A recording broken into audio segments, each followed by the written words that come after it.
21 মানে সাধারণ মানুষের ফিরে দেখা। 21 বারবার আসুক আমরা চাই, যত দিন বাঁচবো 21 আমরা করব, আমাদের পার্টি বারবার করে করবে। বাংলায় 26-এর বিধানসভা নির্বাচনের পর তৃণমূল কংগ্রেস দুটি গোষ্ঠীতে বিভক্ত হয়েছে, ঋতব্রত গোষ্ঠী এবং কালীঘাট গোষ্ঠী। উভয় গোষ্ঠী 21শে জুলাই ধর্মতলায় কর্মসূচি আয়োজনের জন্য পুলিশের অনুমতি চেয়েছিল, তবে পুলিশ জানিয়ে দেয় যে সেই স্থানে কর্মসূচি করা যাবে না। ঋতব্রত গোষ্ঠীর সমর্থকরা রাজ্য পুলিশের ডিজি সিদ্ধিনাথ গুপ্তার সঙ্গে দেখা করে একটি বিকল্প স্থানের প্রস্তাব দেন এবং গান্ধী মূর্তির কাছে সভা করার অনুমতি চান। ঋতব্রত গোষ্ঠীর দাবি সেই অনুমতি এখন দেওয়া হয়েছে। রবিবারও ফের নিজেদের আসল তৃণমূল বলে দাবি করেন ঋতব্রত বন্দ্যোপাধ্যায়। তিনি বলেন, অন্য কেউ নিজেদের তৃণমূল বলে দাবি করলে তা সম্পূর্ণ অবৈধ। 1993 সালে মহাকরণ অভিমুখে একটি মিছিল চলাকালে পুলিশের গুলিতে নিহত হন 13 জন যুব কংগ্রেসের কর্মী। তাঁদের মর্মান্তিক মৃত্যুকে স্মরণ করতে তৃণমূল কংগ্রেস এই অনুষ্ঠানের আয়োজন করে এবং ধর্মতলায় শহীদ দিবস পালন করে। 21শে জুলাইয়ের শহীদ দিবস দীর্ঘ 3 দশকেরও বেশি সময় ধরে মমতা বন্দ্যোপাধ্যায়ের অন্যতম প্রধান কর্মসূচি। বিরোধী রাজনীতি করার সময় থেকে শুরু করে ক্ষমতায় থাকার 15 বছরেও ধর্মতলায় লক্ষাধিক মানুষের সমাবেশ ঘটিয়ে এই কর্মসূচিকে রাজনৈতিক শক্তি প্রদর্শনের মঞ্চে পরিণত করেছিলেন তিনি। এবার পরিস্থিতি সম্পূর্ণ ভিন্ন। মুখ্যমন্ত্রী শুভেন্দু অধিকারীর নেতৃত্বাধীন বিজেপি সরকার ক্ষমতায় আসার পর প্রশাসনিক পরিস্থিতিও বদলেছে। এই প্রেক্ষাপটে মমতা আগেই ঘোষণা করেছেন, অনুমতি মিলুক বা না মিলুক, প্রয়োজন হলে অল্প সংখ্যক কর্মী সমর্থককে নিয়ে হলেও তিনি 21শে জুলাইয়ের শহীদ দিবস পালন করবেন। কালীঘাট তৃণমূল শহীদ দিবস ধর্মতলার পুরনো জায়গাতেই অর্থাৎ ভিক্টোরিয়া হাউসের সামনেই করতে অনড়। পুলিশ অনুমতি দেয়নি, উল্টে ওই জায়গা মাপজোক করার কারণে কুণাল ঘোষ, দোলা সেনদের বিরুদ্ধে এফআইআর দায়ের হয়েছে। তারপরেও সমাবেশ করতে চেয়ে কোর্টের দ্বারস্থ হয়েছে কালীঘাট তৃণমূল। এই আবহে গত 4 তারিখে ফেসবুক লাইভে 21শে জুলাইয়ের সমাবেশ নিয়ে মমতা বন্দ্যোপাধ্যায় জানিয়েছেন, ভিক্টোরিয়া হাউসের সামনে সমাবেশের অনুমতি দেয়নি পুলিশ, তবে তৃণমূল কংগ্রেসের এই শহীদ স্মরণ অনুষ্ঠান বাতিল হবে না। তৃণমূল নেত্রীর হুঁশিয়ারি, পুলিশ অনুমতি না দিলে প্রয়োজনে রিকশায় দাঁড়িয়ে 21শে জুলাইয়ের কর্মসূচি পালন করা হবে। 21শে জুলাই হবে শহীদ স্মরণে। আমরা পারমিশন চেয়েছি, কোনো প্রোগ্রামেই আমাদের পুলিশ পারমিশন দিচ্ছে না। একবার ভাবুন তো, কেন ইমাজিন যে একটা পুলিশ কখনো বলতে পারে যে up to August no rally will be allowed in Kolkata central and north. আরে এ আবার কি কথা? টোটাল গণতন্ত্রটাকে কন্ট্রোল, গায়ের জোরে ব্ল্যাঙ্ক অর্ডার। এখানে কোনো 144 নেই, এখানে কোনো কমিউনাল রাইটস নেই, তো কেন করছেন এসব? শুধু তৃণমূল কংগ্রেসের প্রোগ্রামটাকে ভেস্তে দেওয়ার জন্য? শুনুন, রিকশায় দাঁড়িয়ে প্রোগ্রাম হলেও প্রোগ্রাম আমাদের হবে। এরপর তৃণমূল হাইকোর্টে জানায়, 21শে জুলাইয়ের অনুষ্ঠান আয়োজনের অনুমতি চেয়ে গত 27শে জুন পুলিশের কাছে আবেদন জানানো হয়েছিল। এরপর 30শে জুন ও 1 জুলাই আবেদনের বিষয়ে জানতে চাওয়া হয়েছিল। এই সময়ের মধ্যে অনুষ্ঠান স্থল পরিদর্শন করে ডোরিনা ক্রসিংয়ে নিয়ে যাওয়ার প্রস্তাবও দেওয়া হয়েছিল, কিন্তু পুলিশের পক্ষ থেকে কোনো সিদ্ধান্ত জানানো হয়নি। অনুমতি পাওয়ার পর থেকেই ঋতব্রতের নেতৃত্বাধীন শিবির জোর কদমে প্রস্তুতি শুরু করেছে।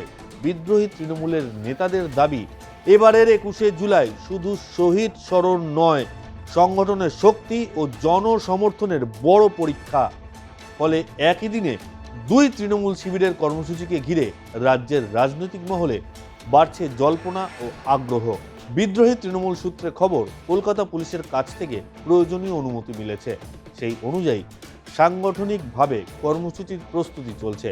আগামী কয়েকদিনের মধ্যেই সভার বিস্তারিত কর্মসূচি, অংশগ্রহণকারী নেতাদের তালিকা এবং অন্যান্য সাংগঠনিক বিষয় প্রকাশ করা হবে বলেও জানিয়েছেন ঋতব্রত বন্দ্যোপাধ্যায়। গত 4 মে বিধানসভা নির্বাচনের ফল প্রকাশের পর রাজ্যের রাজনৈতিক সমীকরণে বড় পরিবর্তন ঘটে। নির্বাচনে মমতা বন্দ্যোপাধ্যায়ের নেতৃত্বাধীন তৃণমূল কংগ্রেস পরাজিত হওয়ার পর বিজেপি সরকার গঠন করে। এরপর তৃণমূলের একাংশ বিধায়ক বিদ্রোহ ঘোষণা করে ঋতব্রতকে বিরোধী দলনেতা হিসেবে নির্বাচন করেন। পরবর্তীতে ওই শিবির মমতা বন্দ্যোপাধ্যায় ও অভিষেক বন্দ্যোপাধ্যায়কে বাদ দিয়ে দলের নতুন ওয়ার্কিং কমিটি গঠন করে। গত 22 জুন নিউ টাউনের একটি হোটেলে অনুষ্ঠিত বিশেষ বৈঠকে মধ্য হাওড়ার বিধায়ক অরূপ রায়কে সর্বভারতীয় তৃণমূল কংগ্রেসের চেয়ারপারসন ঘোষণা করা হয়। একই সঙ্গে অরূপ বিশ্বাস, ফিরাদ হাকিম, রথিন ঘোষ এবং সাবিনা ইয়াসমিনকে সহ চেয়ারপারসন, ঋতব্রত বন্দ্যোপাধ্যায়, জাভেদ খান ও সন্দীপন সাহাকে সাধারণ সম্পাদক এবং আকরুজ্জামান আনসারিকে কোষাধ্যক্ষ হিসেবে ঘোষণা করা হয়। কি রে, তোর বেশ র্যাশ হয়েছে দেখছি। হ্যাঁ রে, কি করব বলতো, র্যাশগুলো কিছুতেই কমছে না। অনেক কিছু ইউজ করলাম, তবুও কমছে না। আমার মনে হয় তোকে কোনো একজন ভালো ডার্মাটোলজিস্টের কাছে দেখানো উচিত। তুই ঠিক বলেছিস, কিন্তু কোনো ভালো ডার্মাটোলজিস্ট থাকলে একটু সাজেস্ট কর না প্লিজ। এই তোর তো একবার র্যাশ হয়েছিল না? তুই কোথায় দেখিয়েছিলিস? তুই একবার গৌরীদেবী হসপিটালসে দেখাতে পারিস, ওখানে ভালো এক্সপিরিয়েন্স ডার্মাটোলজিস্ট আছে। আমারও সেম প্রবলেম হয়েছিল, এখন ওখানে ট্রিটমেন্ট নিয়ে আমি এখন ঠিক আছি।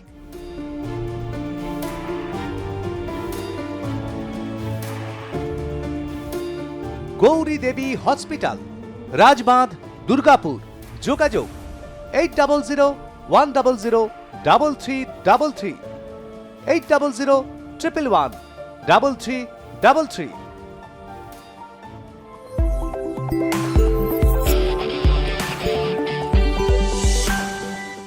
এরপর থেকেই একাধিক নেতা ও জনপ্রতিনিধি ঋতব্রত শিবিরে যোগ দেওয়ায় বিরোধী গোষ্ঠীর সাংগঠনিক শক্তি ক্রমশ বাড়ছে বলে দাবি দলের নেতাদের। অন্যদিকে সম্প্রতি অনুব্রত মণ্ডলও ঋতব্রত তৃণমূলে নাম লিখিয়েছেন। ঋতব্রত শিবিরে যাওয়া নেতাদের কটাক্ষ করেছেন তৃণমূল কংগ্রেসের শ্রীরামপুরের সাংসদ কল্যাণ বন্দ্যোপাধ্যায়। আমি খুব হ্যাপি যে অনুব্রতকে নিয়েছে। আই এম ভেরি হ্যাপি যে অনুব্রত মণ্ডলকে অন্তত শুভেন্দু অধিকারী নিয়ে বলছে না হচ্ছে ধোয়া তুলসী পাতা।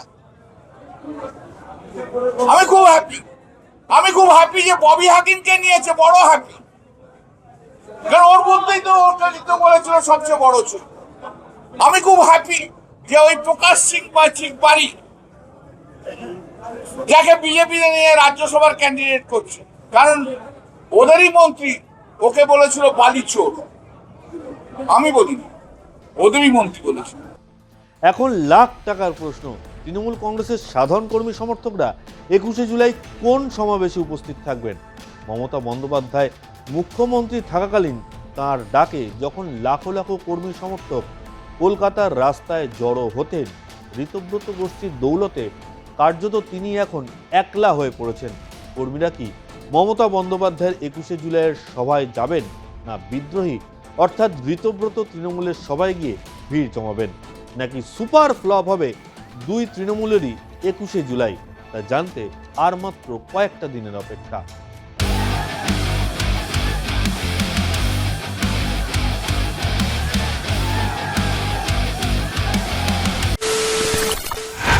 খবরের নামে প্রতিদিন সন্ধে আপনার ড্রয়িং রুমে কি শুধুই চিৎকার চেঁচামেচি হয়ে আসে?